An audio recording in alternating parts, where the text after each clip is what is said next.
Okay, so inshallah, as Ammo mentioned, if we do have an ICCI event like this, once we talk about it today, you'll know why it's so important and why we can actually relate to these demonstrations and stuff like that.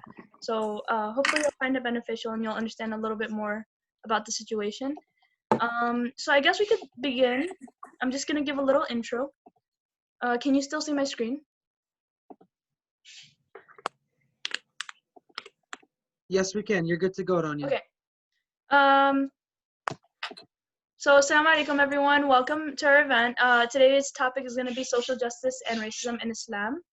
And we decided to do this not only because of what's going on with George Floyd and with like all the events that have happened and all the like, how do I say it? All the injustices that have happened recently.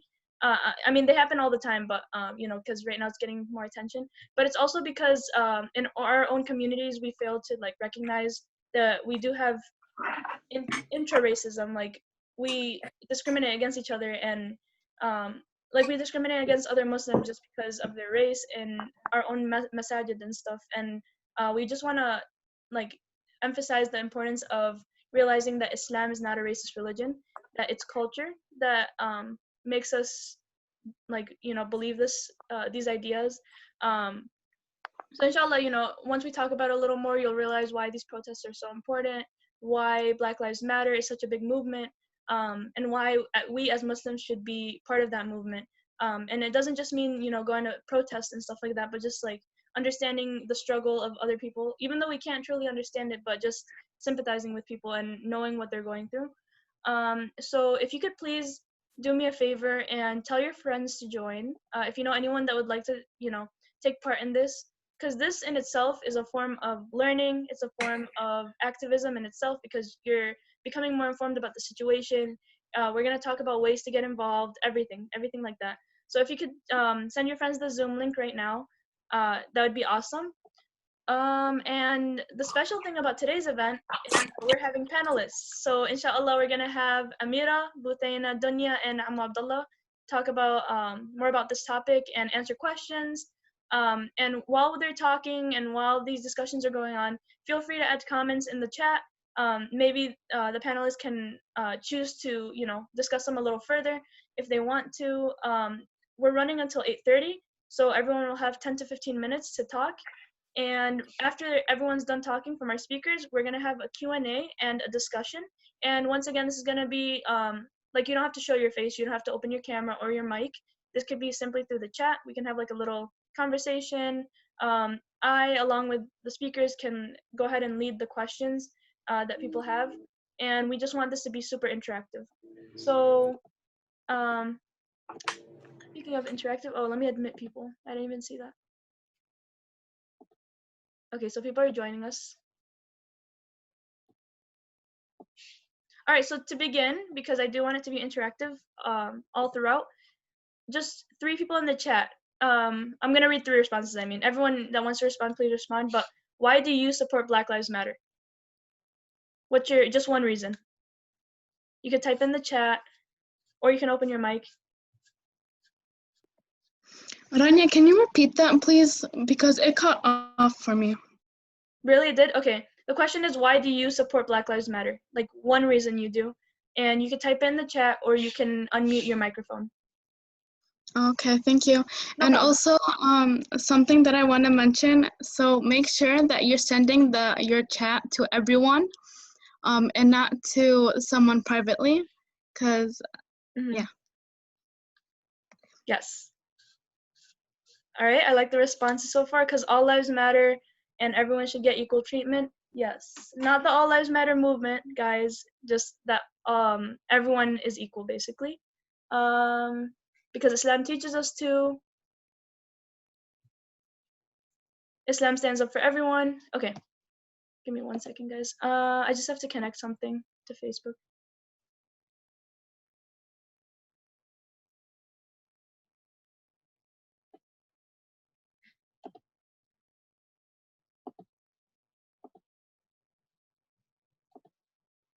Okay. All right, inshallah, we can start now. Oh wait, one more response. I like this. I like these two responses. Yes, because everyone is equal and Black people have been facing oppression for years and need our help, especially right now. Correct. It's finally, actually, it's not finally. We should have been doing this a long time ago, but at least right now we're recognizing it a little bit more. It's a human responsibility to care for everyone regardless of race. Yes, and Islam teaches us this. And inshallah, Amira will be going more into detail about this. So Amira, you can go ahead and start. Assalamu alaikum wa rahmatullah, everybody. First things first, I want to make sure you guys can, because we recently got new internet. I want to make sure the connection's all right. Okay. All right, I'm seeing some thumbs up. Okay. It's a good plan. I think. Jazakallah khair, Ammo. All right. رب اشرح لي صدري ويسر لي أمري واحلل عقدة من لساني يفقهوا قولي. All right, so before we dive in, I want us to take this opportunity to renew our intentions. And let's reflect on what that really means. So when we're renewing our intentions, it's as if we're pressing the refresh button, and we're also reminding ourselves why we're here. And so we are here because we want to learn about social justice in Islam. We want to learn about anti-racism and why we have to be anti-racist as Muslimin. And we have to do it to be better humans in this dunya or in this world for the sake of Allah, so that we can receive the maximum benefits from this act of worship. So let's take a moment to reflect to ourselves. Alrighty.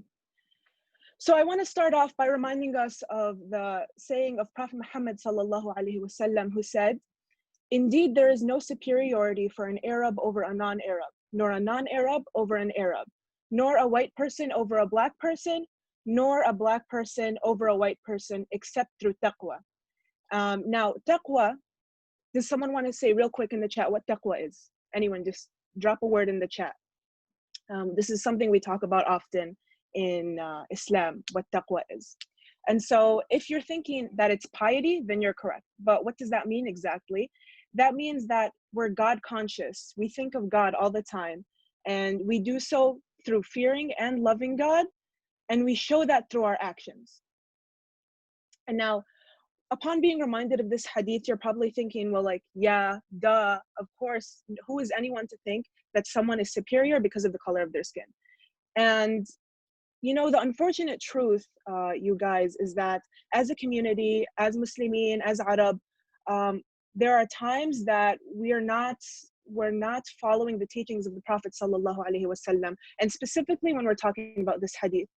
And I'll get more into discussing the ways that we do so, and I'm sure Buthaina and Dunya will elaborate more on that because they're pros to be, mashallah. They can speak more to this issue than I can, but I'll touch on it briefly. So now, if you've been watching the news, if you've been on your phone, you know that it's no secret that people are unhappy with the way that black people are treated in this country, or even around the world for that matter. And when we have to remember this, when we see our fellow humans, our friends, our family, people that we know, even if we don't like, people are fighting for something, and they're trying to call your attention to something. They seem passionate, and they even seem angry. We have to open up our eyes and our ears, and when we're witnessing injustice, we have to stand up for what's right, and we have to do something about it. Now, Prophet Muhammad sallallahu alaihi wasallam said, "Whoever amongst you sees an evil, he must change it with his hand." And if you were in your YMI OG, you remember me discussing this hadith before. Prophet Muhammad sallallahu alaihi wasallam said, "Whoever amongst you sees an evil, he must change it with his hand. If he is unable to do so, then he must change it with his tongue, as in with his speech. And if he's unable to do that, then with his heart. And that is the weakest form of faith." So let's talk about the way that we can practice this teaching of the Prophet Muhammad sallallahu alaihi wasallam. Now, let's start with our hands, which he has obviously made a priority in this hadith when he's talking to us about standing up for something that appears to us to be evil. Alhamdulillah, let's say you're not 18. At some point, you're going to have the ability to vote if you're an American citizen. And so what you have to do, guys, really, this is your responsibility. You have to pay attention to the candidates that are running, and not just the candidates for president. And this is a reminder for myself first. You have to pay attention to the small local officials as well, because at times they're the even more important people to be focusing on, because this is you taking control of what's going on in your district, in your city, in your state. Now, let me tell you how I learned this the hard way. Very recently, I got the chance to vote for the first time. I'm like, hey, I'm an adult. I was ready. I was walking up in there. I was confident. And I knew, I had my mindset. It was Bernie, right? We all know, alhamdulillah. So I was ready. I was walking in there, and they were like, hey, what ballot do you want? I'm like, Democrat. You know, I got to vote for Bernie. I'm not a Democrat or a Republican, by the way. Just have to let you know. So we went in, and I knew exactly what you voting for president on the Democratic. I'm like, Bernie Sanders, I know this one. Next question. Like, I was so confident. Next question, there are a bunch of names on the ballot that I don't recognize. And I'm looking over, I look over a few booths down where my dad's in Mrekkez. He knows exactly what he's doing. He knows exactly what he's voting for. And I'm thinking like, bro, you ain't tell me about this. Who am I supposed to vote for? I can't recognize any of these names. So what do? I skip that question. And I skipped maybe like several questions after that because I didn't know who the people were and what they were running for. Unfortunately, I feel terrible that my vote essentially went to waste because there was issues that I could have been paying attention to, that I had the power to stand up for, and I could have had the ability to practice what the Prophet Muhammad sallallahu alaihi wasallam taught, but I didn't do that. Why? Because I wasn't paying attention. Now, in Surah An-Nisa, Allah says, and I'm going to give you the English translation.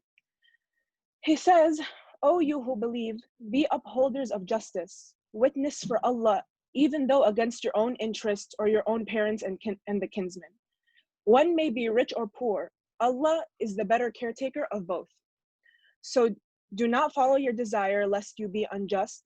If you twist or avoid the evidence, then Allah is all aware of what you do." So not only is the Prophet Muhammad, we have to look out for everyone's best interests, not just for that of our own. And that means you cannot be lazy either. Now, you really have to remember that when you are considering who you're going to vote for. Another thing to do with your hands, be wary of where you put your money. And this is a difficult topic to go to, and I'm sure we can learn more about this in the future, or if we get to talk about it today, that'd be great, inshallah. But be wary of where you're putting your money. When you're making donations, ask yourself, are you putting your money where it counts? Are you supporting businesses that support good causes? And money is a powerful thing, guys. As sad as it is to say, your money is a speech in itself. So you have to make sure you are spending it in the right places. Now, Prophet Muhammad sallallahu alaihi wasallam said, if you can't do it with your hands, do it with your tongue, as in do it with your speech. So, are you teaching others about racism? Are you teaching others to be anti-racist? And are you removing bad language from your vocabulary? And we might not realize we're doing these things, guys. And the obvious thing to say is that we should not use the N-word, right? Everyone knows this. We're taught this from day one. Don't use the N-word. But if you're Arab, you may have heard this word before, and this is the only time that I'm going to say it. The word abid. Do not use this word when you are describing Black people. And when you hear others using that word, remind them not to use that word. Because what does abid mean? Someone write in the comments, what does abid mean? A lot of you guys, it's blowing up. You guys are saying slaves. So what does this do when we are calling our Black brothers and sisters, we're calling them slaves today in 2020? What's this doing to the way that you're thinking about your brothers and sisters? You're saying, oh no, it's just a word. I'm just going to use it to describe people. It's not a big deal. But realize that subconsciously it's doing a lot more than you realize it's doing. And make sure you're making others aware of it too. I'm glad that you guys are here today to really think about that and digest that. But always remember that you have to remind others. And guys, I'm sorry that I have to say this, but a lot of the times it's our parents. And we have to tell them, we have to remind them, guys, this isn't the word that you should be using. Ma ihtiramkum, of course, you guys have to say it with all your due respect, but you have to point that out to them because that's your duty. 5 minutes? Oh, I'm freaking out. Okay. Now, in the last part of that hadith, Prophet Muhammad sallallahu alaihi wasallam tells us the weakest way to do it, if you cannot do the two above of it, and note that you should be practicing all these, right? But is to do something with your heart. And let's focus on how we're doing it for this issue in specific. Pay attention to the way you're distributing your attention to the different issues that affect humanity, right? Don't only focus on things that affect you or affect your people. If you're Palestinian, don't only focus on the Palestinian cause, because realize that all injustices go hand in hand. So ask yourself, when you're watching the news, what exactly are you paying attention to? Are you paying attention to all injustices against humanity, or are you paying attention to a select few? Or are you not paying attention to any at all? Another thing, and this might hit a little bit closer to your hearts, guys, when you're flipping through Instagram stories or Snapchat stories, are you tapping through everything, and then the second you see rest in peace, Black Lives Matter, before you can even finish reading the rest of the headline, tap before you could even read, find out what it's about? Are we guilty of this? I know I am, and astaghfirullah, that's something I'm practicing. Pay attention to the issues that are happening in front of you, and realize that there are not some that are greater than others. They're all important, and they're all your responsibility to pay attention to. It's the little things. Check your little tendencies and how you can fix that. And guys, since our topic for today is social justice, let's not forget the massive, huge role that social justice had and has in our Islamic faith. So when I told my dad that I was going to be speaking on this, he reminded me and told me of a story when Umar ibn al-Khattab radiallahu anhu, also known as Umar al-Faruq, which directly means the one who distinguishes between right and wrong, otherwise known as the one who is fair. He was in a position where he had to serve justice. Now he was the ruler of the Islamic nation at the time, and the governor of Egypt, known as Amr ibn al-As, he had a son named Abdullah. Now, Abdullah was racing, and a lot of narrations say that he was horse racing, and he actually lost the race to a Coptic non-Muslim Egyptian man. And so what Abdullah did out of rage is he insulted that man in such a dishonorable way. He said to him, "Don't you know I'm one of the nobles? Don't you know I'm the son of a believer? The son of a conqueror?" And what he proceeded to do was to physically assault him by whipping him with a whip. And when this happened to this man, he heard of Umar ibn al-Khattab radiallahu anhu and how fair he was. So he went to Umar ibn al-Khattab and he told him what happened. After Umar ibn al-Khattab heard this, he was, less to say that he was outraged. And so he summoned Amr ibn al-As and his son. So that means he called them to come. When they arrived, Umar ibn al-Khattab addressed the matter by saying to Abdullah, "Why have you enslaved the weak? People are all equal in God's sight." And so what he did after that, and I want us to really think about the way he handled the situation. He handed the Coptic non-Muslim man, he handed him a whip, and he said to him, "Slash Abdullah and slash his father, because Abdullah did the act, and he did the act in his father's name." And so now in times like this, that's how justice was served. And actually the Coptic man, his mind was blown, because he was like, whoa, like I knew this guy was fair, but like, whoa. Now, let me be clear when I say we're not condoning violence of any sort, and no one is telling you to follow this example literally, right? But we're telling you to take action in the way that you're privileged to be able to do. Times have changed, and we're fortunate enough to live in a country where our voices mean something. And really reflect on that, because not a lot of people have that privilege.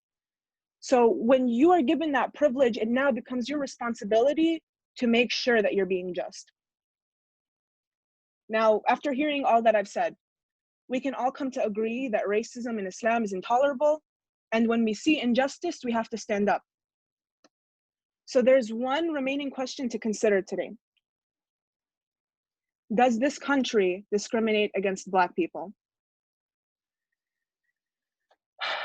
George Stinney was 14 years old when he was given an unfair trial and was convicted of murder within the span of 2.5 hours.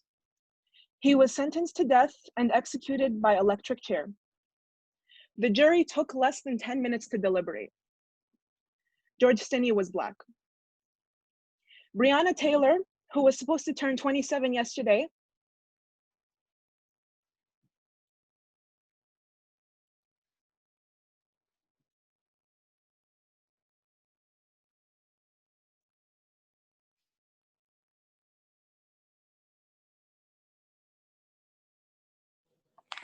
Yeah, you have the right to cry.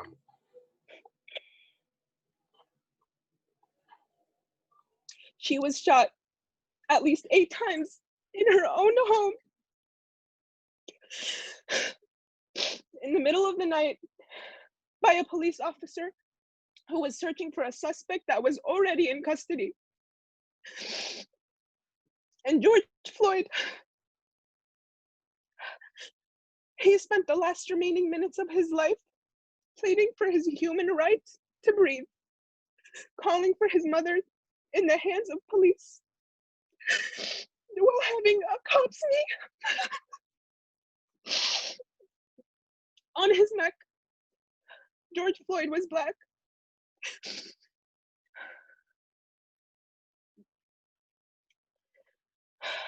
Now, I'm ashamed to admit that I considered removing this portion of my presentation, but the truth is we wouldn't be practicing what Allah subhanahu wa ta'ala ordered us to do in Surah An-Nisa if we didn't discuss this, because we'd be hiding the evidence. We wouldn't be discussing the matter that's at hand. And the stories that I mentioned, they're not even a fraction of a fraction of a fraction of a fraction of the injustices against Black people in our country. And I plead that you don't get distracted by opportunists who dare to make vicious crimes in the name of the Black Lives Matter movement. Do not get distracted by that. Because yes, these crimes, they make me angry and they probably make you angry too.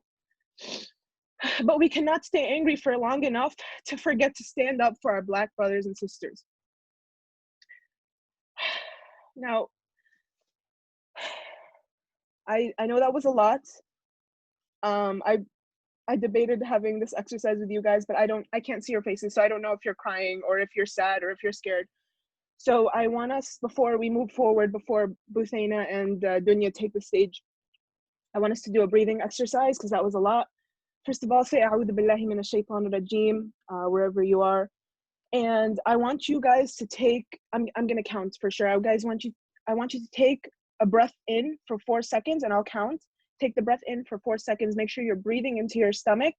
And then I want you to hold that breath in your gut for another 4 seconds and I'll be counting down. And then I want you to release for 4 seconds and then hold, okay?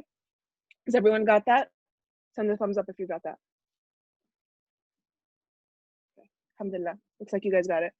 All right, so breathe in, 1, 2, 3, 4, hold.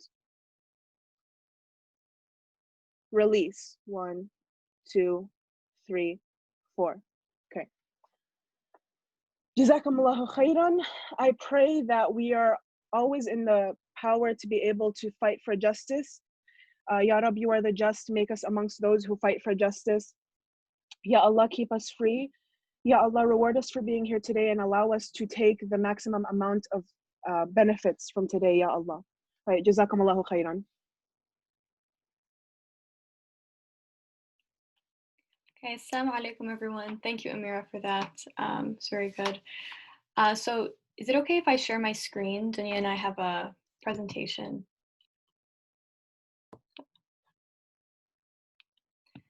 Rania, could you please let me share my screen? It says host disabled attendee screen sharing.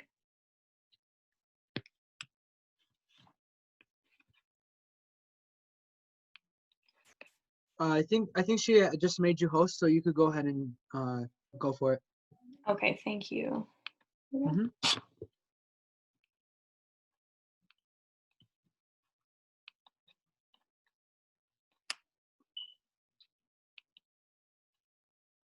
Okay. So first thing I'd like to mention when talking about social justice in Islam is that us as Muslim Americans, we can't talk about our community or our history as Muslims in this country without talking about how Black Americans have contributed to that history. So the first Muslims in this country, they were enslaved Africans. They used to be called Mohammedan slaves. They came here, they practiced Islam, they prayed 5 times a day, they read Quran, they went to Hajj. And Christian slave owners actually forced them to convert to Christianity because they saw Islam and their culture and religion as a way that gave them their autonomy and identity, and a way to further oppress enslaved Africans was to make them of Christianity and like give them the same culture that their slave masters had. So it was estimated about like 10 to 15% of slaves that came to the United States from Africa, they were Muslim and then forced to convert to Christianity. So after like the end of slavery and then the emergence of the civil rights movement in the 50s and 60s, one of the prominent civil rights activists was named Malcolm X. He converted to Islam in his mid-20s.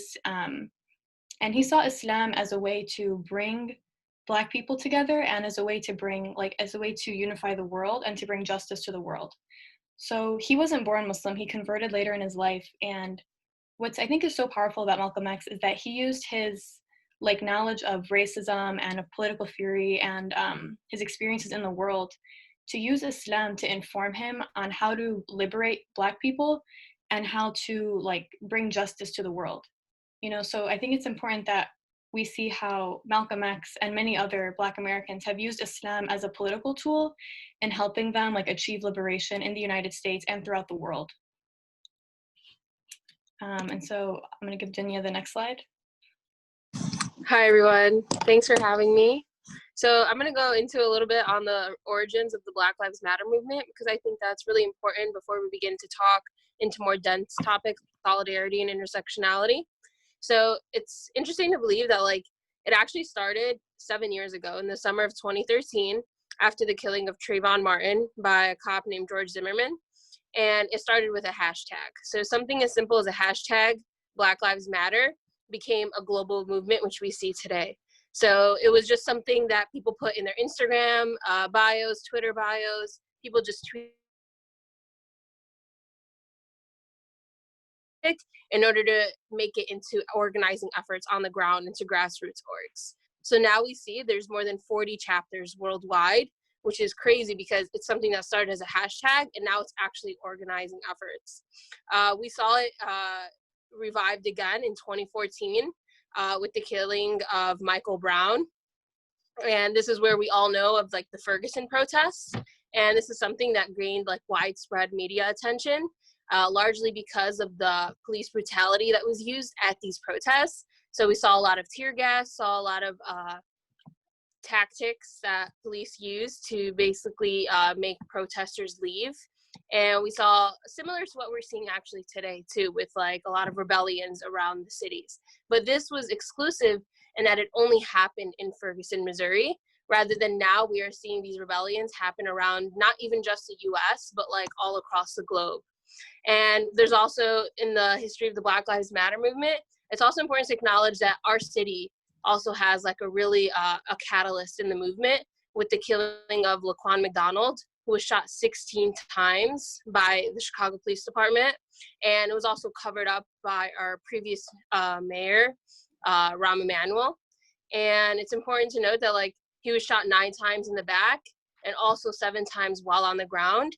And the police department tried to cover it up. So when we're talking about police brutality, it's really close to home for us too as Chicagoans, as this happened in our own backyard. And it's not just one specific police department, as this is happening across the nation with several different police departments. There's also a lot of uprisings around the anniversaries of killings. So let's just say for the anniversary of the Laquan McDonald shooting, you'll see another protest just so people don't forget. And we also see this a lot. I'll go into it later, but we see this even in Palestine with martyrs. So we see our martyrs every year on the anniversary of the day they were killed. We see protests in Palestine. We see people posting all over social media, like, say their name. This is their story. These are their pictures. Rather than sharing pictures of them shot on the ground, we share pictures of them full of life and people that loved life.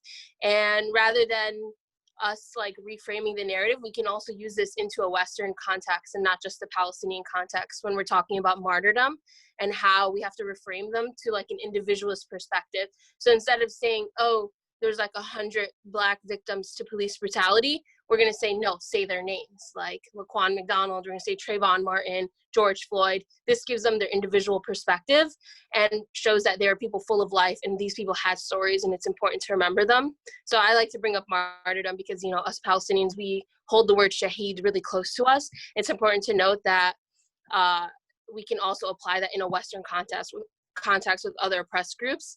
And now we see Black Lives Matter has really emerged into like this global movement, especially today when we see the protests all around the world.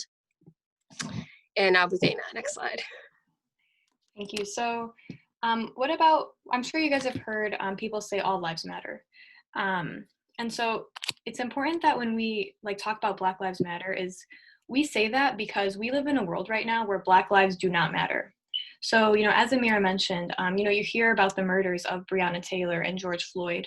And you see how like these people, like Breonna Taylor, for example, so she was killed, like Amira said, in her own home.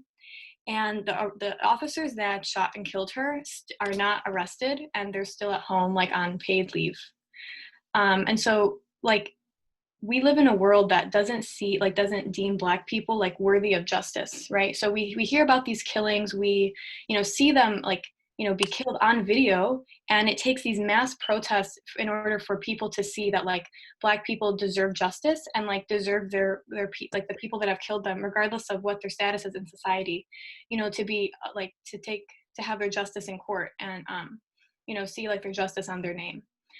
So I always like to bring up like police officers versus doctors. So like if we see a doctor, you know, with all their education and experience, you know, intentionally kill someone, you know, their job will be taken away, their license will be taken away, and they wouldn't be able to practice anymore, right? And so the police officer that killed George Floyd actually had dozens of complaints against him, and he was still, you know, on the force working, and his complaints, you know, never led to anything.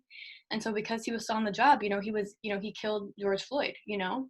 And this is super common in police forces like all across the country, right? You see police officers using their power and exploiting it, you know, to hurt Black people. And then also it's important to mention that like the Black Lives Matter movement isn't a political movement, it's about human rights, right? So like, you know, us as Arab Muslims, you know, when we talk about like Palestine, you know, or Syria or Yemen, we say, you know, this isn't political, this isn't about the governments, it's about people's lives and that they deserve like basic rights, you know, to live, you know, to get clean water, you know, self-determination, all these things. And, you know, like when we deal with like Palestine, we see people say, you know, who don't support Palestine, they say, oh, it's a political thing. Like we have to look at it this way. And you see them denying Palestinians their human rights. And that's exactly what's happening here, you know, in the Black Lives Matter movement is you see people, you know, denying Black people their human rights. You know, we see so obviously their human rights being denied to them, you know, on video and stuff. And it's important that we show that, like, you know, we have to contribute to like protests and to, you know, to organizations that advocate for Black people to be treated like they're human beings, you know. I mean, honestly, I think like if we saw a video of a police officer's knee on a dog, I think there would be like, you know, more outrage because I feel like white people sometimes they like, you know, care more about like animals, you know, they love animal rights and stuff. And then when they see like Black people, this happen to Black people, many of them, you know, just say, oh, you know, it's justified or give excuses. And, you know, it's very dehumanizing and it contributes to this dehumanizing culture, you know, that allows cops to eventually do this to Black people. So it's something that we all have to address and work towards.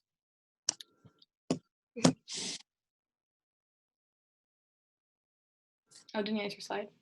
Okay, so I feel like this is really important for us to understand because this is something we're currently experiencing, which is an uprising or rebellions.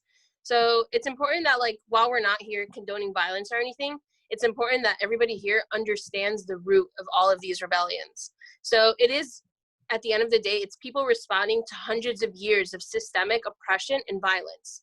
So unarmed Black people have been killed for hundreds of years by the hands of the government and the police force. So for them, this is a form of resistance. This is a form to get attention. And a lot of the times people are like, oh, like, you know, it shouldn't be this way. How about just like a protest with just a sign and chants? And like, there's been a lot of critiques online about, like, let's just say the lootings or the burnings and things of that sort. And while I'm not here to condone any of that, I just think it's really important that we understand where everybody's coming from. So another light is, like, I like to explain it to my parents, like, okay, in Palestine, if you saw all the Palestinians over to Israel and start looting Israeli businesses, would we think the same that we're thinking about the way the protesters here are handling the situation? Like, I don't know, I just like to people to understand it in a context that's more home to them, so they'll be able to better understand the situation. And also, it's important to note that it is a form of resistance. So we are not here to tell people, like, you can't do this. We are not Black. Or it's important to acknowledge that, like, if you're not Black, you cannot critique or judge Black protesters for how they are resisting their own oppression. So we don't tell Palestinians what to do because we're not the ones living in Palestine right now. So it's not these protests when they're the ones not experiencing this. And if you do go to a protest, it's important to know your place there. And your place is there to uplift the Black protesters that are there and to use your body to stand in solidarity with them. And it's also the media kind of likes to spew a lot of different messages. You know, us as Muslims, we already know that. So there's a lot of peaceful protests happening around the world, like, honestly, but the media likes to show you the lootings. The media likes to show you the burning cop cars. And it's important to note that, like, what the media is showing you is not a reflection of, like, all the protests, or it's not a reflection of the movement itself. It's important to note that we really need to understand the underlying context. So I've been seeing a lot of people criticizing the resistance rather than people that are standing with the root cause, which is, like, police brutality. So, like, it's important that we don't forget the message. And if we understand the message, we're able to understand how people are choosing to resist. And for the next slide, yeah, it's important to notice even that at the protest, so I went to the recent protest in Chicago, and it's important to know that the protests got violent because the police got violent. And this happens a majority of the time. If you're on Twitter, you'll see a lot of these protesters are being peaceful and the police are throwing tear gas. The police are hitting them with their batons, things of this sort, beating innocent protesters and arresting them. And that's when the riots start. That's when these violent actions begin. And I think it's important to note that because I saw it firsthand. I saw the tear gas, I saw the pepper spray happen towards innocent protesters. None of us had anything on us, but the police wanted us to clear the area. It's important to know that protesting is our human right.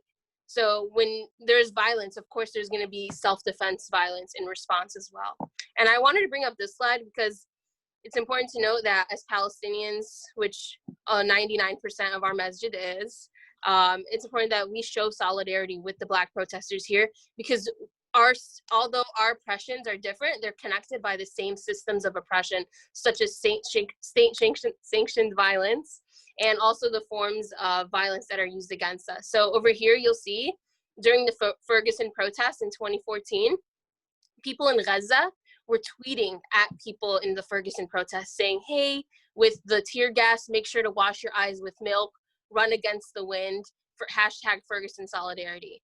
And, like, these just shows, like, how our struggles are really interconnected, and it's really important that we uplift each other in our times of need. So when Gaza is being bombed, that's our time in need for people to stand up for us. And right now, when we see a really big rise of police brutality against Black folks, now is our time to stand up for them. And next slide. Yeah, so Black Palestinian solidarity has a really large history. I'm not going to go into too much of it today, but like I said, they're the same systems of violence. So police brutality, we can connect it to our own struggle through the Israeli Defense Force brutality. We can also note that a lot of US police forces actually go to Israel to train on violent tactics. And I know that was used on George Floyd, also used on innocent Palestinians. We also know the U.S. funding to the IDF is also the same U.S. funding that's to the police force. And it's important, lastly, to note that like we shouldn't co-opt the blacks. Time we see a police killing of an innocent black man, we shouldn't be like, oh my God, perfect, now we can talk about Palestine so people can pay attention to Palestine. You know, like, yes, it's important to acknowledge the interconnected systems of violence, but not use that moment to highlight your own struggle, but rather uplift other struggles. Like, you know, it's okay to say Palestinians for Black power, but also say Black Lives Matter as well, you know? So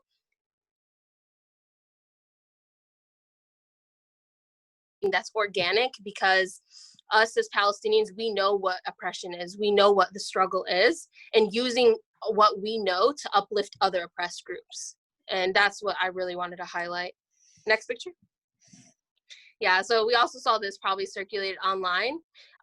While the uprisings were happening around the world, we also saw an innocent Palestinian man with autism, Iyad al-Hallak, get killed by Israeli police because they suspected he had a gun, which we see a lot with unarmed Black folks suspecting of like they had a gun or that they're armed, and that's used as justification for wrongfully taking an innocent life.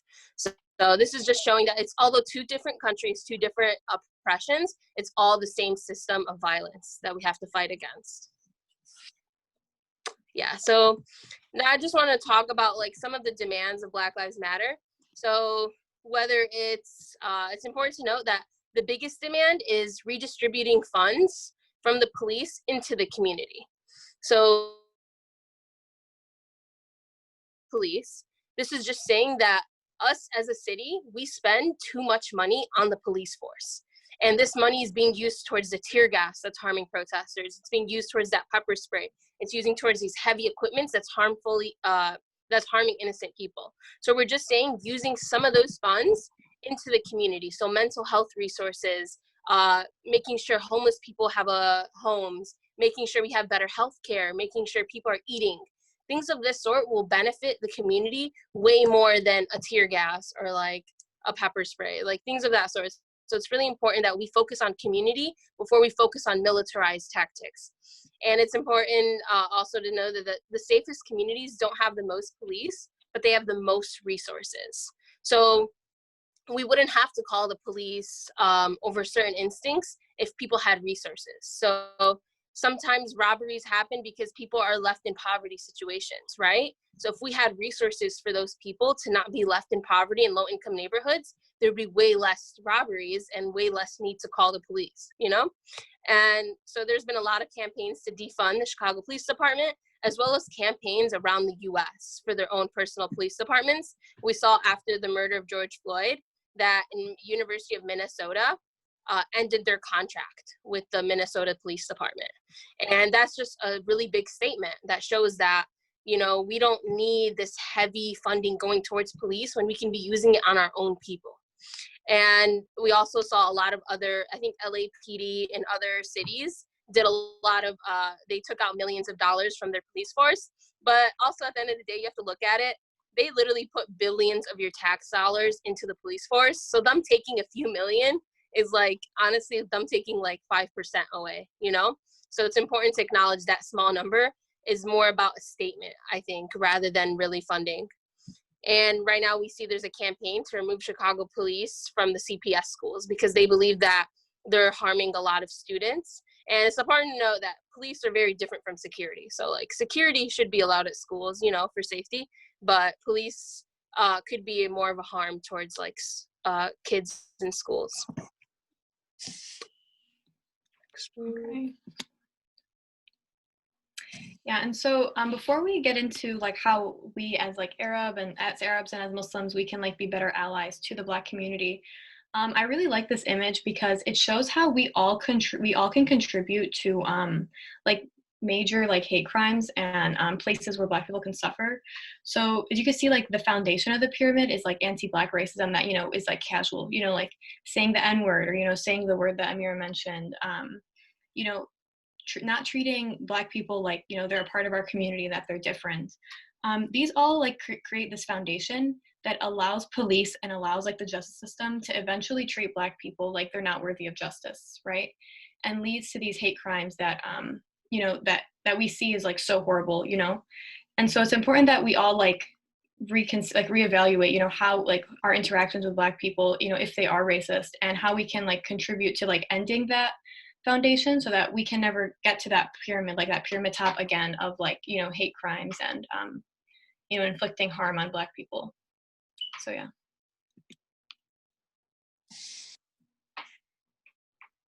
Yeah, so we wanted to end our segment with talking about how we can be better allies to the Black community, because a lot of the times we can just spill a lot of information at you and we don't know where to go with this. So it's important that everybody here walks away today knowing something that they can do to better help the Black community.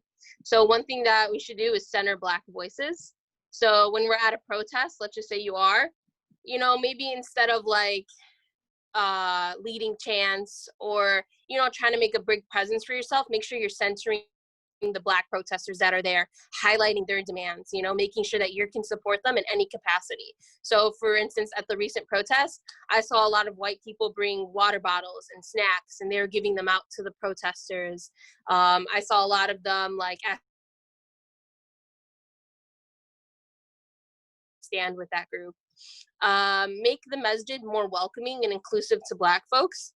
So I think this is something that ICCI, as well as many other masajid, can work better on. I really want to ask, can anyone here name more than 5 Black folks in our masjid? Like, I can't personally. I don't even think I can name more than a couple, honestly. And I think that's sad because our masjid, although it's like very primarily Palestinian, it's important that we make it a space that's inclusive for everyone. So with that, like, what are things that we can do? You can put them up in the chat room, chat box, sorry, I don't know what it's called, and things that we can do. So maybe let's bring a Black imam one day and do a big event and make sure we publicize it. Maybe people in the community, because I promise you, in Chicago, there are a lot of Black Muslims. Maybe they'll see this event. Maybe they'll be more inclined to come and see that our masjid is welcoming towards Black folks. Maybe invite your friend that you know, things of that sort. Like, we really have to make the extra step. You know, we can't just expect them to come to us. We have to make our masjid that space. So ask yourself, do you think our masjid right now is that space for Black folks? You know, are we going to be that one person that's like, oh my God, there's one in the community, like, you know, or are we ready to have that type of community? As Amira already mentioned, stop using degrading words, such as she mentioned. And with that, like, it's not just our parents, it's our friends, it's people in the masjid, it's everywhere, it's in our own community. So, and it's important to just stand up for that. So just, you can do it in a respectful way, like, hey, do you know what this word means? And then they'll be like, oh yeah, slave, but you know, we're all slave of Allah, like we all are. And then you ask them, do you use this word to refer to white people? And they'll be like, no.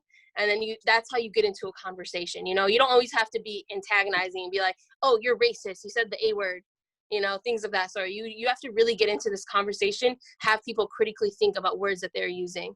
Call out friends and family for anti-Blackness. I know I've had to do this a lot, and it's really hard, it's really tiring, but imagine how tired Black people feel about calling it out. They've already told us how anti-Blackness is. They told us how it is prevalent in our communities. So now it's our job to do the emotional labor and work. And even though it can get tiring, you know, being an ally is a lifelong process. You know, it's something that we have to continuously do for the rest of our lives. And also, just like I said, organic, not reciprocal solidarity. So don't just say, oh yeah, well, I saw Black people at the Palestine protest, you know, so let's all send a bus to go to the BLM protest. No, if Black people never showed up for Palestine, we should still be there for them because they are an oppressed group, and that is how we should be better allies.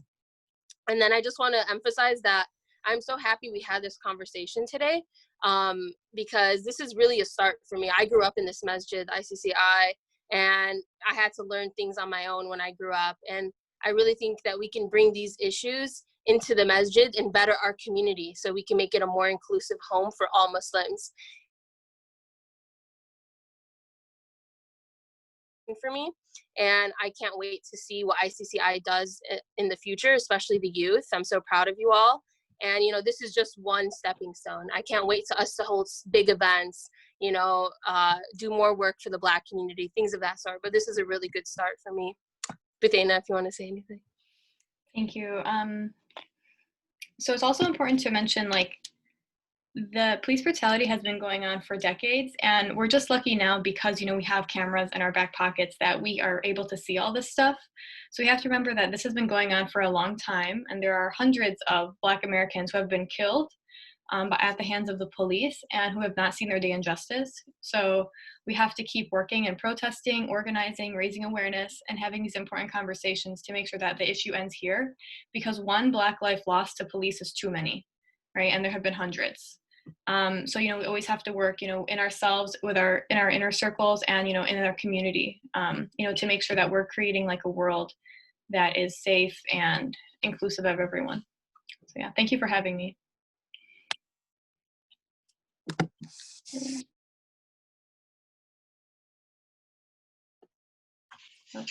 Thank you so much, Bethena and Dunya. Like, honestly, you guys were just spitting straight facts. Like, wallah, you addressed so many things that needed to be addressed. And you guys covered a lot of questions that people, or like topics that people may be confused about. So thank you so much.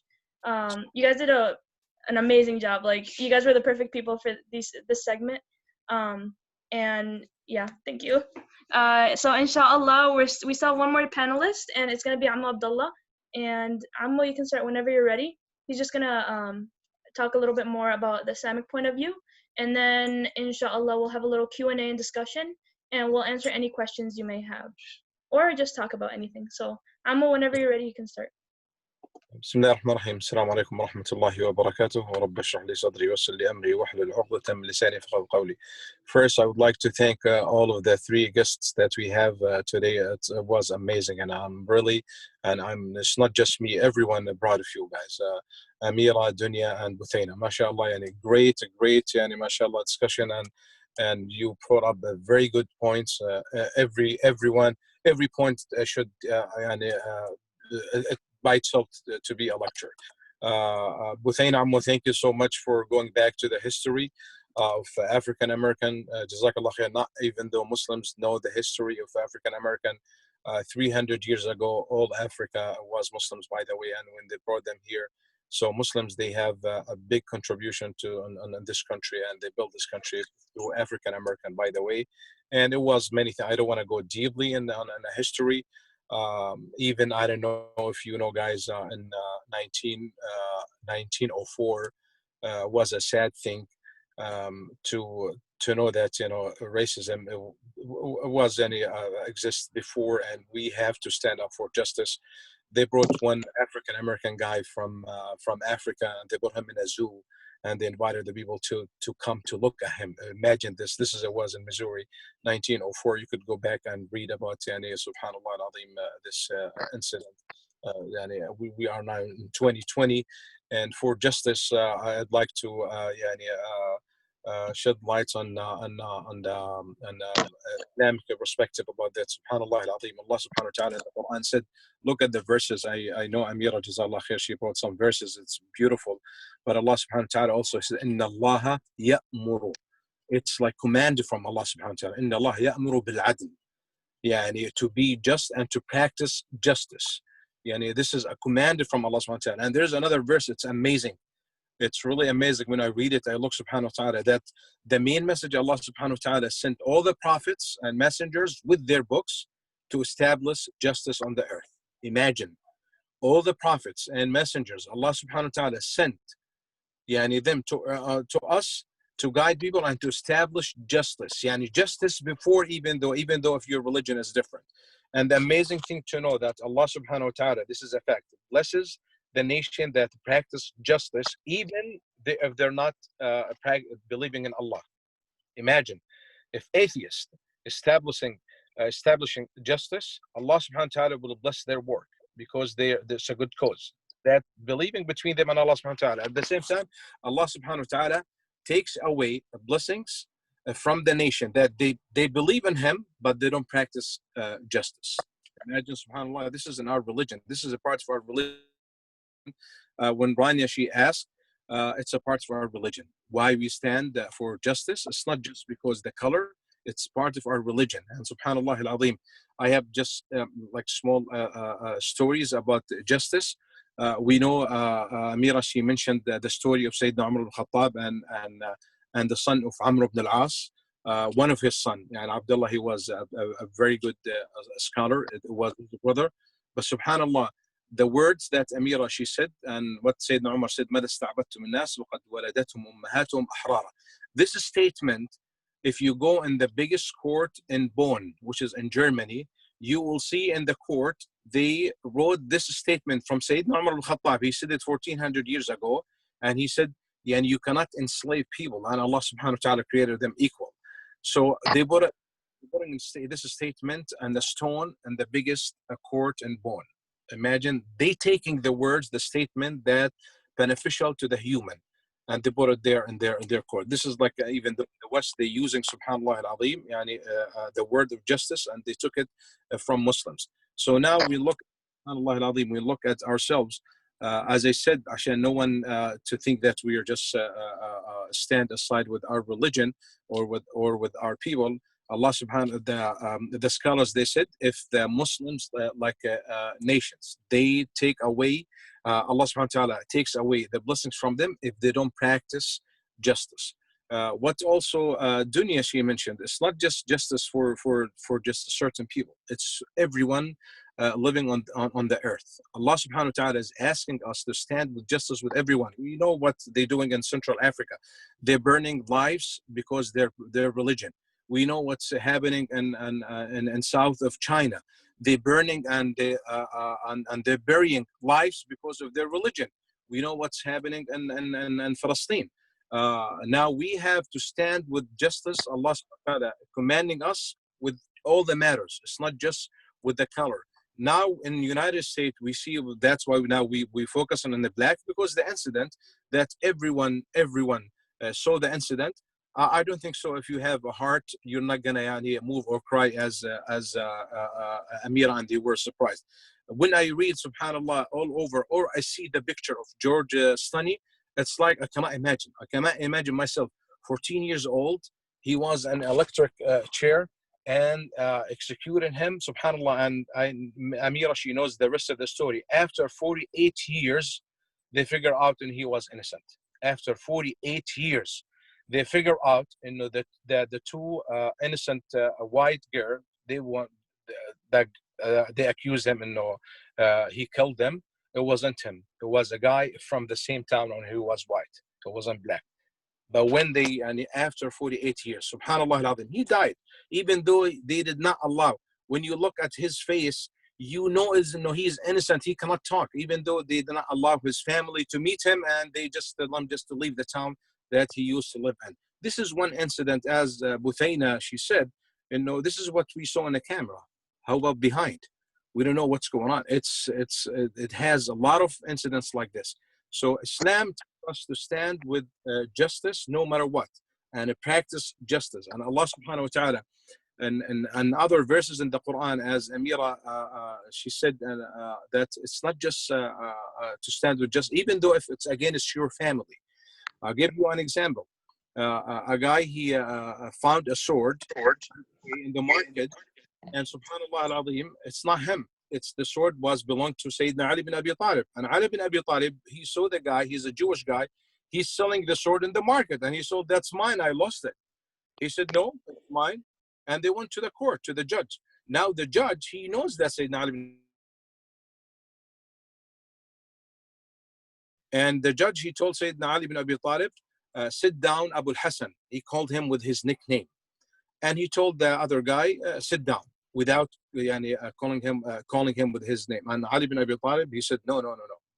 Me and him now, we're on the same level. You don't know what's going on. So you deal with us. Don't deal with me as I'm the one of the vice president of the state. You deal equal. And the guy, he's looking, and he knows that he found the sword, and it's not him. And he was looking, and okay. And then the judge, he said, okay, sit down, without calling Abu Hassan or the other guy. And then he told him, the judge, the guy, he told him, this is my sword, and I sold it. Ali bin Abi Talib, he has no evidence. He said, okay, it's mine, but I have no evidence to tell you, and it's mine. And then the judge, he said, okay, the sword is for the Jewish person, not for you. The Jewish person, subhanallah, he said, just you could go away and that's yours. Before he leaves, he said, wait. So your judgment, and no, it's to me. It's belonged to me, not to Ali. He said, yes. And Ali is wrong and you're right. He said when he was sitting, I want to say something. First, Ashhadu an la ilaha illallah wa ashhadu anna Muhammadan Rasulullah. If you guys apply justice, even though in the vice president, I mean, this religion is a great. And subhanAllah, because this incident, he entered Islam. The third one, subhanAllah, I have just two more. Sayyidina Bilal al-Habashi, he was black. And you know how they torture Sayyidina Bilal al-Habashi, radiyallahu anhu arda. Now, when after 14 years or 10 years, when Sayyidina Muhammad came back to Mecca, after they immigrated to Medina, you know, after they immigrated to Medina 10 years, they went back and Mecca, and they conquered Mecca. Sayyidina Muhammad, look at this. He has a victory, and they entered Mecca, and all the people in Mecca now they're Muslims. And Sayyidina Muhammad, he said, where is Bilal? They called Bilal. Sayyidina Muhammad's looking for you. And he said, Bilal, Sayyidina Muhammad, he told them, open the Kaaba. You know, in the past, no one can enter the Kaaba if it's from the noble family in Mecca, or he's rich, or one of the leaders. No way, and no anyone to enter Mecca, al-Kaaba inside. Sayyidina Muhammad, he said, open the Kaaba. They opened the Kaaba and said, where's Bilal? They called Bilal. He took Bilal inside and he prayed him and Bilal. Abu Bakr and Umar, they're outside. You know, we know who's Abu Bakr and Umar. And then after they finished their prayer, he told Sayyidina Bilal, climb up on the Kaaba and make adhan. Sayyidina Bilal, he tried, it's so high. And then Sayyidina Rasulullah, he asked Abu Bakr and Umar to help him. So Sayyidina Bilal, he put his first, subhanAllah, foot and the shoulder of Sayyidina Umar, and the second one in the shoulder of Sayyidina Abu Bakr. The two greatest people that time, at that time, they were with Sayyidina Muhammad. And he climbed and he started making adhan. Sayyidina Muhammad, what he said, the Kaaba is a sacred house to Allah subhanahu wa ta'ala, but Bilal, it's more important. And he's a black. But look, subhanallah al-azim, how Muslim, how Islam treats, subhanallah, others. It doesn't matter about color or even though a religion, as I am giving you examples. The last one, and this is amazing too, it was a Muslims army. They went and they opened a place, and now it's Russia, and at that time. It called Samarkand. So it was a 3 condition before you enter that town. You have to inform the people before you get inside. So the leader of that army, he did not inform his army. The people in that town, they said, that's not right. We know about Islam, and no, you cannot invade, or you cannot come, or you cannot conquer without informing us if we want to accept or not. And they said, we have to go to the Khalifa, to the leader of Muslims. They went all the way from Samarkand to Medina. And the Medina, Sayyidina Amr ibn Aziz, he was the leader at that time, and he told the judge, Al-Qadi Uyab, see what's going on. He went with them, and he asked the people of that town, Samarkand, what happened? They told him, and no, he entered the town without informing us, without the 3 conditions that usually, guys, you inform the people before you get in. And subhanallah, Sayyidina Al-Qadi, what he said, all the army with the leader, you get out, and you have to be in the court. Now, the people at that town, it took them like 2-3 weeks till to get to Medina al-Munawwara. At that time, the transportation wasn't like this, and to come back. At that time, Muslims, they were controlling the town.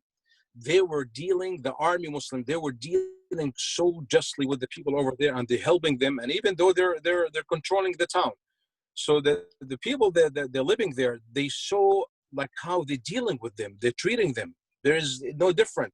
And their leader was their cousins, and their cousins, they used to torture them. And when the judge came and he told the army and the leader, just get out of the town and go back, and you have no right to be in their town, and they left. Imagine, they gained a victory and everything, and now they're telling them just leave the town. And the people in the town, they stood and they said, wait, so you're ordering now them to leave? They said yes, because what he did it's wrong. And the people in the town, they said, no, we need them. We want them to stay, and we want to know about Islam, and we want to practice Islam like you guys. And subhanAllah, all Samarkand became Muslim from that time. Why they accepted Islam? Because justice. Without justice, no one, even though if you present whatever you want, if they see the people that there's no justice in your issue and your religion, they will not stay with you. They say this is not just. This is subhanallah not fair for others. So what Amira said also about the hadith, there's no different under Allah subhanahu wa ta'ala. All of us belongs to our father, which is Adam, and Adam, Allah subhanahu wa ta'ala created from turab. As Sayyidina Muhammad said, kullukum min Adam wa Adam min turab. So all we should be equal. Even though the religion now, and when it comes to justice, there's no different. With the color, with the religion, with the ethnicity, there's no different. So you should deal and treat people equally. And as we said, it's not just one color, it's all their lives matters. But at the same time, we are now in the situation, we know what's going on. And Dunya, she said something, it's good, but I want to just make small comment on it. We don't approve what the people they're doing, like loitering and all of this violence. But at the same time, we don't focus in the small picture and we forget about them, the main issue. Now we're talking about justice. There is a smaller group from African American, not all of them. And now most of the leaders, all the African American leaders, they did not approve this. So don't defeat the purpose of this one because we're looking at the small issue, which is, they're look what they're doing. This is a small group. And then we are talking about lives, justice, we're talking way about big picture. But at the same time, as Muslims and our religion teaches us, not to involve with these things. And it's as I said, if you have a store or something and they come to you and they ruin your store, you have nothing to do with this. Maybe the person they stole from his store or ruined his store, he's the one he's standing with a black, for example. But at the same time, subhanAllah, we don't forget the biggest picture, which is to stand with justice. So now, even though they're white, even though all the communities, they're standing with this matter, which is the Black Lives Matter, because they know what's happening now in the world. It doesn't matter. We see in Canada what happened today, in France, and all over. But at the same time, we don't focus on these small problems, but we don't approve it at the same time. But I'm looking at the biggest picture, which is, inshallah, to stand for justice. If we keep talking, it has many incidents, subhanAllah, in our religion. But at the same time, we should, as a youth, mashallah, I'm so proud of you guys that you have this mentality to think and to feel with others. Anyone, even though it's not part of your religion, your brother or your sister in humanity. That's what Islam teaches us. You have to stand with anyone. That's why, subhanAllah al-Azim, and Sayyidina Muhammad said, your neighbor, he did not say Muslim or non-Muslim. You have to stand and to help and to be a good person to your neighbor. And Sayyidina Abu Hanifa, one time he wanted to sell his house.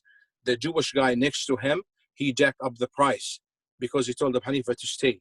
And he said, I want to sell the price, like, for example, 300,000. And they told him it doesn't worth 300. They said, yeah, but my neighbor is Abu Hanifa. Why? Because they know who's Abu Hanifa at that time. I'm talking about the quality of the people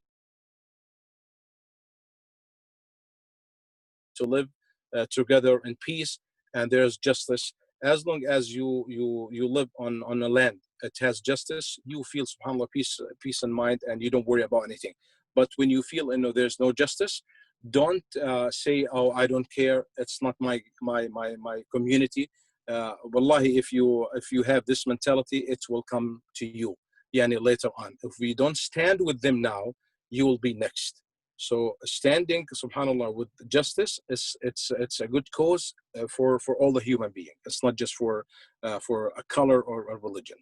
Jazakumullah khair, Ammo, and inshallah there's another segment. If there's any question, inshallah we'll be with you, inshallah, to answer. Jazakumullah khair. I'm done. Rania, barakallah fikum. Thank you, Ammo. Thank you to all the speakers once again. You guys did an amazing job explaining everything, and you guys, you're good at what you do. You guys covered everything, or not everything, but you guys covered the main things that we need to know about. So thank you for that, Amira, Buthaina, Dunya, and Ammo Abdullah. And I don't want to repeat anything that the speakers said, but just, I guess, a takeaway we can leave with is that there's a difference between cultural ideals and Islamic ideals, and we often get these things confused, and we don't talk about this enough. So Islam is not a racist religion, as we know, because nowhere in Islam does it say to discriminate, or nowhere in Islam does it say to treat anyone differently. It's these cultural ideals that dilute, our values in a way, and that's what the problem is in our in our communities, in our masajid. It's our cultural ideals that they kind of overshadow what we should be doing as Muslims, because in Islam there is no racism. If you're racist, you're not following the commands of Allah subhanahu wa ta'ala, because nowhere does it say to discriminate against anyone based on religion, race, anything. And we also have to remember that our first mu'adhan, the first person that gave that letter or gave our adhan, the lead to prayer, was black. He was a black male. And once again, doesn't matter the religion or race. Like, there are so many instances where the Prophet ﷺ, he would do so much for his neighbors. Even when his non-Muslim neighbors mistreated him, he still wanted to show love, because that's what Islam's about. Like, it doesn't matter if they're showing love or hatred, we should still love everyone. It doesn't matter if they're Muslim, non-Muslim, we should give everyone the same love.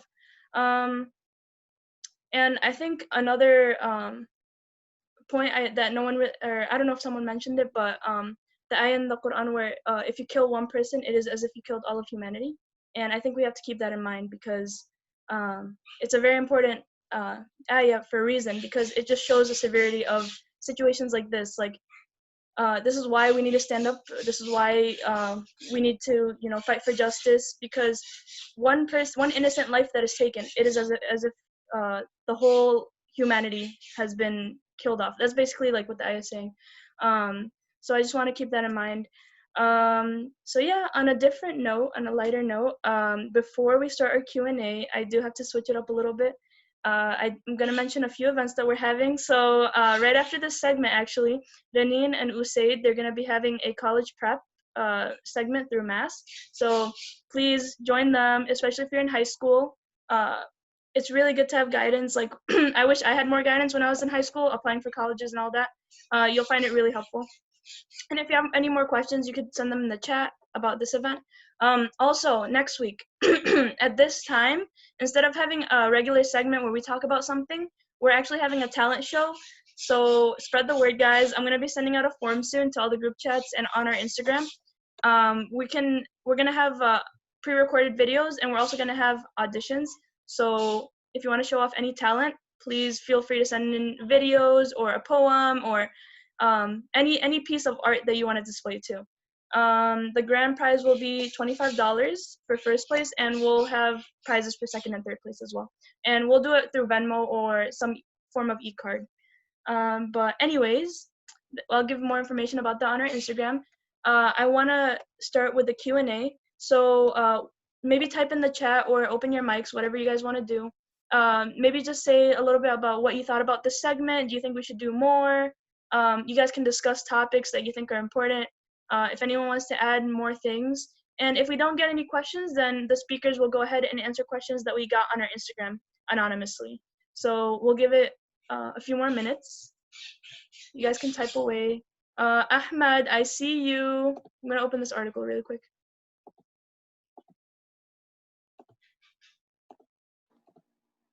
When we get to answering the Instagram questions, was Buthaina going to be the one who read the questions, or was it Rania? I think you guys are more fit for the job, if you don't mind. I mean, I don't mind answering questions either, but depending on the question, I guess anyone can answer. Any one of you. Inshallah. So I guess while the questions are rolling in, Rania, you sent us some questions from Instagram. So I'll ask, and then I guess whoever wants to answer it, and I'll try to answer if I have an answer as well, inshallah. So one of the questions was, mashallah, it's a really strong question. How can we all help stop systematic racism? I think Buthaina and Dunya can speak more to that. I think like the topic of systematic racism is pretty dense and hard to understand, but I think the easiest way to put it is that systematic racism is like a system where even if everyone in the system personally was not racist, they still contribute to racism and negatively harm people that aren't white. So it's like in the police, for example. Like if you have all the police officers who aren't personally racist, at the end of the day, like you put people in a system that harms them if they don't have enough money or if they're a certain skin color, right?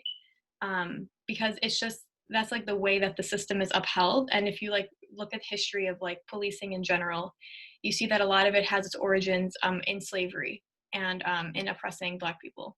So if, I don't know, Dunya, you want to add anything on to it? I think with systematic racism, like if we could end it, if there was one single way to end it, we would have done it. I think it's just important for right now to use our positions to really try to educate our community that we're in and ourselves. So I don't consider myself the perfect person on politics. Like I'm constantly learning, and that's something that we all have to be. We have to be constantly learning. We have to be reading books, articles, educating ourselves about our surroundings. And the more we know, the more we're able to educate our community about it. So with that, with education is like literally the most powerful tool, I think. And then it comes organizing. So once you know enough, you can be able to organize protests. You can be organizing campaigns, things of that sort that can really bring awareness on a worldwide scale. So I say start with education. Jazakumullahu khairan. I don't know if anyone else has anything to add to that. If not, there, mashallah, I see questions coming in, but then we also had a bunch from Instagram. So there was another question that said, someone told me that I shouldn't post a black screen to show support. Why? Yeah, so I can answer that one actually. Now we have to realize that every effort is an effort that we have to appreciate and hope that everyone gets rewarded for. But it has been brought to my attention personally that if you post a black screen and you only post a black screen, what you're doing is you're not doing anything essentially. You're just doing it for show in ways. You're just doing it to show, oh yeah, I support Black lives, but are you doing what you have to do at the voting booth? Or are you informing others about what's going on, and are you educating yourself, as Dunya was mentioning earlier? And a lot of people thought that the black screens, because everyone had a black screen, you would scroll through Instagram, black screen, black screen, black screen. People are like, okay, how do I get to the petitions and the information that I want to get to? So there was that, you know, subhanAllah. It only lasted for a day, but that's that. Does anyone want to add anything to that? Yeah, basically they were saying that a lot of people were hashtagging Black Lives Matter. So it was drowning out the hashtag with black screens rather than resources and graphics that people have been making for like days, like working really hard on. So that was one thing. Mm-hmm. Yeah, subhanAllah, there's a lot of reasons. When you want to show solidarity, or if you want to do something, stand up for something, you always have to consider what's the most effective way to do it. And so you have to ask yourself, was posting a black screen with the hashtag Blackout Tuesday, is that the most effective thing that I should do? All right. I don't know if we want to get to the comments, because mashallah, I saw a lot of comments. Someone said there are a lot of petitions to choose from. How do I go about picking one to support?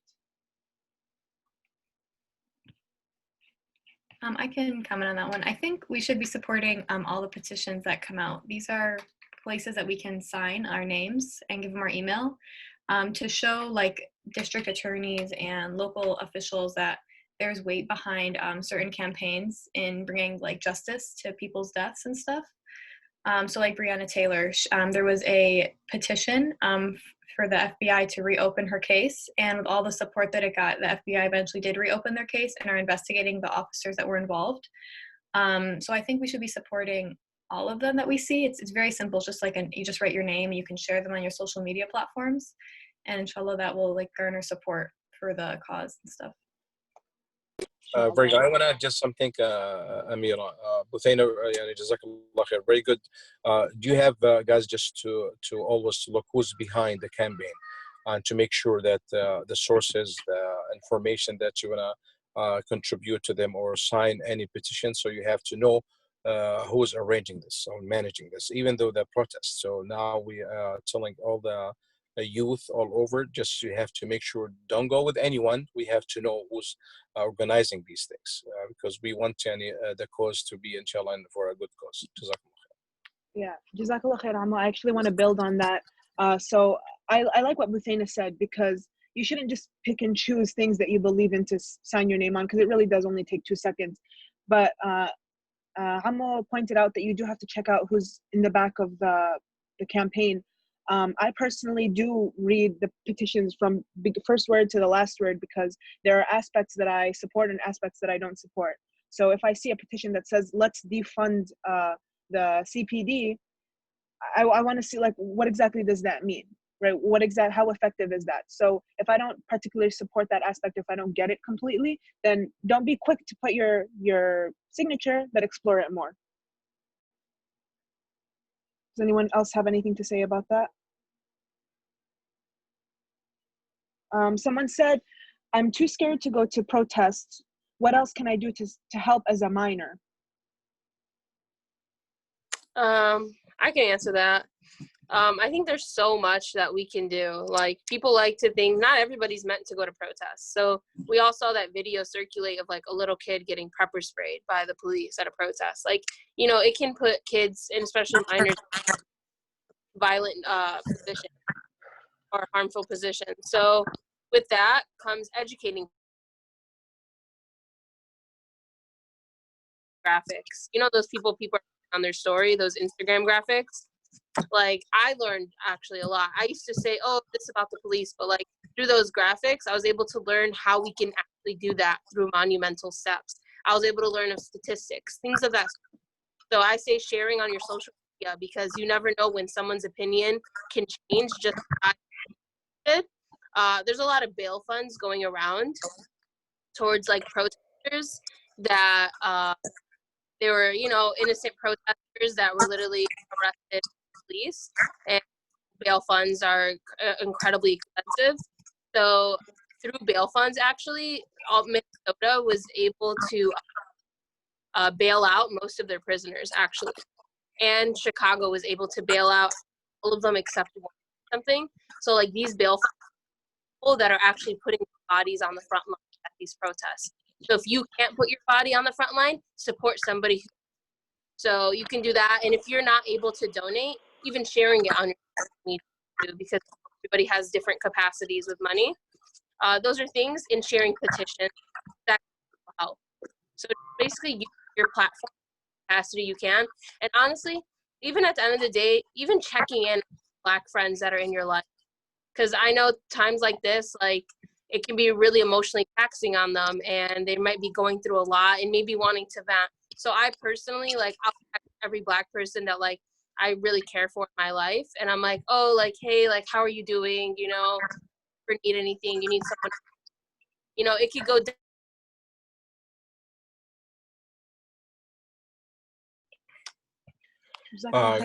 You're actually cutting off a little bit, so maybe I don't know if you want to disconnect your Wi-Fi or what it may be. Sorry for cutting you off, Amma. I just wanted to point it out. No, that's very good. I want to just draw your attention to something. I know everyone has it. Alhamdulillah Rabbil Alameen. Sayyidina Muhammad sallallahu alaihi wasallam said, "Yani qulu lil muhsin ahsant wa lil musii asat." So when we talk about the Black Lives Matter, also we care about the life of the police officers. Those police officers, they're protecting us. They want the safety to be all over. We have to make sure that we're talking about the misconduct comes from some of them, because a lot of police officers, they standing also with the same cause that we're standing for, which is justice. They're not approving what some officers they're doing. So we have to be careful in this area. That's when we talk about justice. So as we said from the beginning, we have to apply justice on everyone. I know some of your families, even though Dunya, they have police officers from their family. So they're standing with the good cause. They don't agree or approve the misconduct from some police officers. So we have also to put this in our mind. We're not fighting all the police officers or saying they're bad. But as Sayyidina Muhammad said, if they do something good, we said, thank you very much for protecting us, for securing us. But at the same time, if there's something wrong, we say, no, this is wrong. We don't approve it. So this applies in everyone, even though to ourselves or in our parents as well. If they say something wrong, towards the black or towards anyone, say no, we cannot. This is not right. So at the same time, when Subhanallah al-Azim, we apply this statement that Sayyidina Muhammad said, and ourselves as well. Just I want to, inshallah, just make sure that's clear to everyone. Now we don't want to say all the why they're bad, and we cannot say this. This is not right. We're talking about the misconduct from anyone, even though from Muslims. When we see Muslims, they're behaving in a way that's not acceptable, we say it, even though if it's my cousin or my brother, this is not right to do this. So we look about we condemn the action, not the color behind the action. It doesn't matter. If the police officer, he's a black and he did something wrong, we say this is wrong. You cannot do this. This is not right. So we are fighting for justice to be all over and to apply it in all the matters that's touch our lives. Jazakallah khair. Jazakallah khair, Amma. Yeah, I just Does want anyone have anything to add to that? Yeah, I want to just add that, like, of course, there's going to be good cops. Like, there are cops that join the police department to reform it or to give justice to their people. Like, we've never said that there's not a good cop, but rather that it's the system that they're a part of that is not a justice system. And that is what we're trying to tackle here when we talk about police brutality. We're not talking about individual cops because, of course, you see cops that are against what's happening. But of course, there's always going to be the system, the hierarchy. I think that they are, sorry if I'm cutting off. And, of course, people always say, yeah, my relative is a cop. So like, that's why I'm defending them. I have a relative that's a cop, and my family doesn't defend their actions, We definitely call them out because we know that they're part of a system that does not bring justice to Black folks. And especially like when they have like wrongful opinions that are harmful to those communities as well. So like when we're talking about our family, we're talking about even if they're cops, even if they're any part of like oppressing that community, So yeah, there are good cops, but we're talking about the system as a whole, which has not been able to give justice. Very good. This is a clear point. Jazakallah khair. Thank you.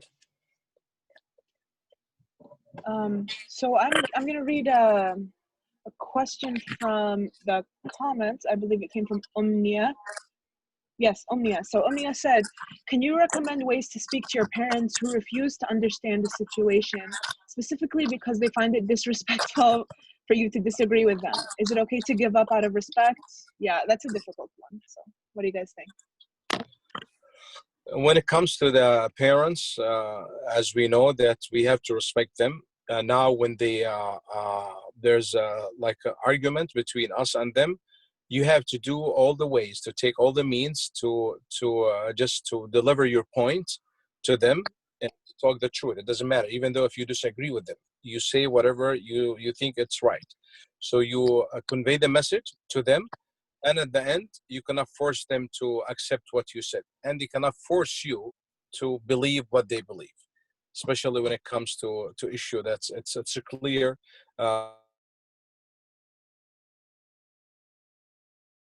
so it's fine. So there's some areas with your our families we agree, and there's some areas we don't agree with them, agree and disagree.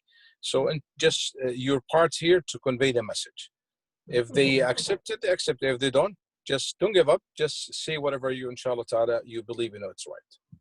Yeah. And like, I think for the youth, it's really important that we use what we're learning to help our parents understand it. So like for me, I try to picture it in like Palestine. I'm like, okay, Mama, Baba, like if this was happening in Palestine, what would you think? And then they start thinking because they have a personal connection to Palestine. And they're like, oh, okay. And then like, really, like I had to fight a lot with my parents and my siblings, politics, of course, growing up in like an out of Muslim household. But like the more you push it, like honestly, like they be catching on, honestly. Like at the end, like I'm not gonna lie, my parents, like they've learned a lot, and now they know when I'm in the house or when I used to come home from college, they were like, Dunya's here, you can't say that word, or like you can't talk. No, persistence is key. Good. Like I like that. Like but like, so at the end you won because you keep trying in a nice way, and you convince. That's smart way. Yeah, so really just try to like have them understand it. Don't throw them and be like, oh, you guys are racist parents, this, but really having them try to understand it in context and asking them questions, you know, having respectful dialogue and conversation, and keep pushing, you know, don't give up. Yeah. That's good. You know, subhanAllah, whenever you're put in someone's way and they don't agree with what you're saying, or you feel like they're saying something wrong, you always have to understand where they're coming from. So for the majority of us, our parents were immigrants, and so they taught themselves, well, like, you come here, you go through hardship, and you can get yourself on top. And alhamdulillah, most of us are living comfortable lives, our families all under one roof, and we're peaceful and all. And so based off of our own experiences, we think that life is that simple, but the truth is it's not as simple, because, well, like, alhamdulillah, I have a darker complexion, right? But a lot of us as Arab, we have, our skin is lighter, and that kind of gets us by for a few things. So when you understand like where your parents are coming from, it becomes easier to approach them and to understand from what angle. Like how Dunya said, connected to something they know. Palestine, if you're Palestinian, connect to Palestine. And a lot of us are from Muslim countries, and for the majority of the Muslim countries, the people are oppressed because of whatever politics may be going on. So find a way to connect it to them in a way that they can understand. Mm-hmm. Okay, if no one has anything to add for that. I'm balancing between the two, Instagram and the comments. I saw a comment. Okay, so Chase says, if you represent a specific group or issue and want to show solidarity with Black Lives Matter, what's the best way to demonstrate solidarity with the Black Lives Matter movement without making the issue about your group or issue? Mm-hmm.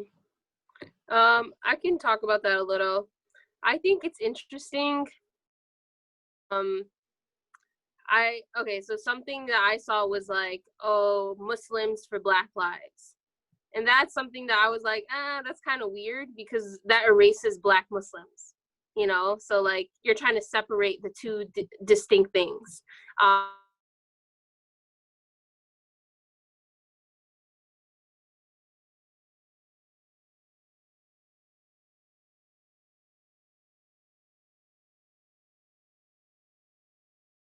Graphics of like relating Palestine to Black lives. And for me, like, even though I wouldn't do it personally, I was like, wow, that's a big deal that people in Palestine are talking about Black Lives Matter. So if that's a way to open up the conversation with them, I say that's okay. Let them learn that way, you know, let them connect it. But us here, we have to really educate ourselves, like, how more of an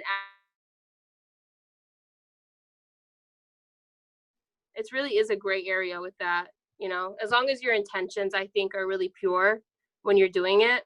I think it's like fine to show solidarity based on your perspective identity. Yeah, also, Go ahead. okay, thank you. I think also there's a time and place for everything. So before you want to like uplift, you know, your own identity in your community, you have to think, in doing this, am I taking away from the message of what's going on? So like, let's say there's people that you know who like support Israel, and then they want to like, you know, post about Black Lives Matter. You know, then maybe you can say like, oh, maybe, you know, you're like, you have to, you know, there's like a connection here you have to make in supporting Black Lives Matter. But, you know, if you see people, like, if you just see people like posting about it and like, and, you know, protesting, engaging in it, you know, you should just use your experience to personally understand better, and then like uplift, you know, the voices that need to be heard right now. So yeah, I think it's just a balance, and like thinking, you know, what you're going to do and what the effects is going to be. So. Very good. What you said, Buthaina and Dunya, mashallah, very good points. The only thing I want to add, just, you know, sometimes as Dunya and Buthaina mentioned, you know, we want them to understand that we're standing with them, but at the same time, sometimes you have to support their organization. We don't think, and no, we don't support them because we want them to be Muslim, for example. We want them to take them away from. No, we support them because there's a problem, and this problem should be solved. And one of the ways that we could support, just to support their organization, يعني by itself because يعني we're supporting AMP, and AMP they're taking care of the problem with some issues in the United States. There's a very good organizations with the African American. We could support them as well as long as they talk on يعني on fighting for the good cause. Jazakallah khair. Jazakallah khair, Amma. So, alhamdulillah, it looks like we got through questions that were asked in the comments. There were a few left on Instagram that we that we didn't address. We did address in our presentations, but I want to clarify for any latecomers. So I'm just going to bring up those questions. So someone asked, what do I do in the situation that my parents continues to use the ain word? I don't want to say that word again because I said it earlier, to refer to Black people. How would you approach that conversation?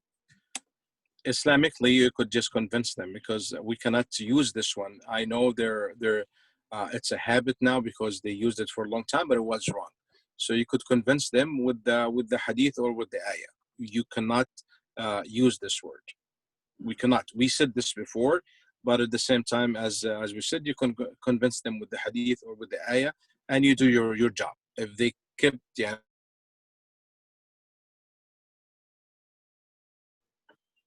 Yeah, I think it's really hard to convince, like, I don't know, like parents, especially when they're so used to it being in the culture. They really that's the first word they think of automatically. Like, they don't mean to be racist. It's like implicit bias. So even though it is racist, like, it's not their intention. So you really have to like break it down for them. So for me, when my parents used to say it, I'd be like, I don't know what that word means. I don't know what you're saying. I don't know who you're referring to. Things like that. And they'll be like, ugh, dunya again. Like, you know, and then they'll be like, okay, like, you know, so, and then I would teach them, these are alternatives. Like, oh, you could say sood, asmar, like, you know, things like that. And then they're like, oh, okay, like, you know, so you have to just keep pushing it, honestly. Like, something that you really have to like keep doing it, and you can't let it slide. So every time they say it, be like, what are you talking about? What are you referring to? And then they'll be like, oh, kulna abidallah, like we're all slaves of God. And then you'd be like, okay, well, do you call white people, Latinx people that? Do you call them that word? And then they'll be like, no, but, you know, things like that. So you get them thinking what they're using and why it's harmful, rather than just like calling them out, you know?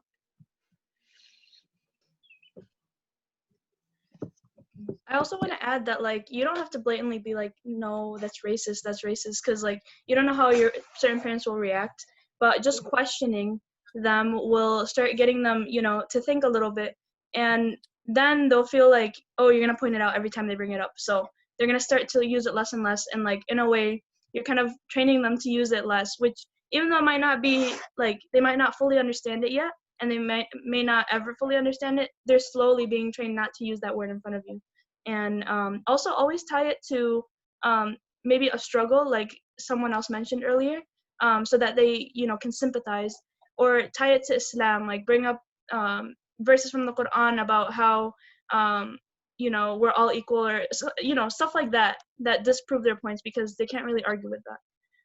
And yeah, we're actually running out of time, guys. I don't know when this is going to kick us out, but this meeting is supposed to end at 45, so if I get cut off right now, I'm sorry.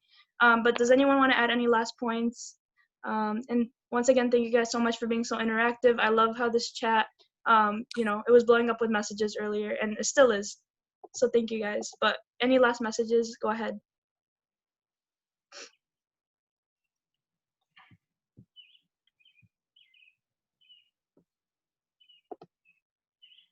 Can we get another round of applause for the guest speakers today?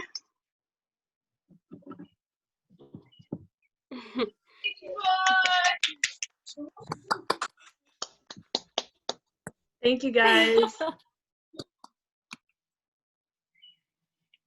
Jazakumullahu khairan to the YMI team. Honestly, may Allah reward all of you guys, all of your efforts, reward every single hand that took part in this, and reward you for every mind that was open and every heart that was touched, Ya Rab. Thank you, Amira. I mean, Ya Rab. Also, since Ahmed, my brother, he keeps bugging me about it, but he sent a link earlier. It's basically about Caitlin Bennett, if you guys are on TikTok and all that. She's this racist person who, like, goes to protests and, like, basically, like, imposes conservative views on people, or tries to. and he just wanted to highlight how she brought a gun on campus, and he wanted to compare it to the case where Tamir Rice was murdered for having a toy gun. So yeah, he just wanted to add that in there. He included an article, so if you guys scroll up. But yeah, just because he keeps sending it, and it's actually really, like, it opens your eyes as to the differences in, like, in the U.S. and in our society, and how different races are treated. But yeah, thank you guys so much for being so active, and we want to host more events like this, so please send ideas. If you have us on Instagram, here, follow us on Instagram. Our Instagram is youngmuslims@ICCI. You can DM us with ideas. You can send it in the chat right now, and we'll definitely consider it because we need more ideas for new segments. And once again, this is every Saturday, 7 p.m. We're gonna start doing it a little earlier, maybe 7 p.m., 6:30 as opposed to 8:30. So we have more time. But yeah, thank you so much for joining, guys. Like, I really enjoyed the segment, and I learned a lot myself. So yeah, round of applause, guys. Once again.